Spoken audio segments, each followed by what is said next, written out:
एक बार की बात है, एक छोटे से गांव में एक शिक्षक थे जो अपने ज्ञान और नैतिक मूल्यों के लिए बहुत प्रसिद्ध थे। उनके पास कई छात्र आते थे, लेकिन उनमें से एक राहुल बहुत ही शरारती और ध्यान न देने वाला था।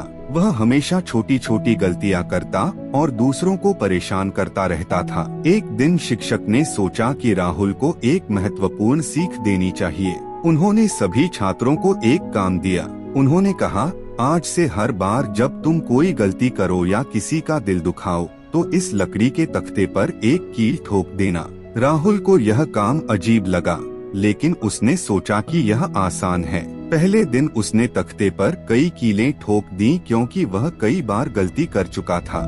धीरे धीरे दिन बीतते गए और तख्ते पर कीलें बढ़ने लगी। कुछ हफ्तों बाद राहुल को एहसास हुआ कि वह बहुत सारी गलतियां कर रहा है। उसने खुद को सुधारने का फैसला किया और ध्यान देना शुरू किया कि वह किस तरह से बर्ताव करता है। उसने अपनी गलतियों को कम करना शुरू कर दिया और जल्द ही ऐसा दिन आया जब उसने पूरे दिन एक भी कील नहीं ठोकी। खुश होकर वह शिक्षक के पास गया और उन्हें बताया कि अब वह गलतियां नहीं करता। शिक्षक ने मुस्कुराते हुए कहा, अब एक एक करके उन कीलों को तख्ते से निकालो। राहुल ने कीलें निकालनी शुरू की और जल्द ही पूरा तख्ता खाली हो गया, लेकिन तख्ते पर कीलों के निशान रह गए थे। शिक्षक ने धीरे से कहा, देखो, जैसे तुमने तख्ते से कीलें निकाल दी, वैसे ही तुम अपनी गलतियों को सुधार सकते हो, लेकिन जो निशान तुमने छोड़े हैं वो हमेशा रहेंगे। इसी तरह जब हम किसी का दिल दुखाते हैं या गलतियां करते हैं, तो भले ही हम माफी मांग लें, लेकिन उनके दिल में जो निशान बनते हैं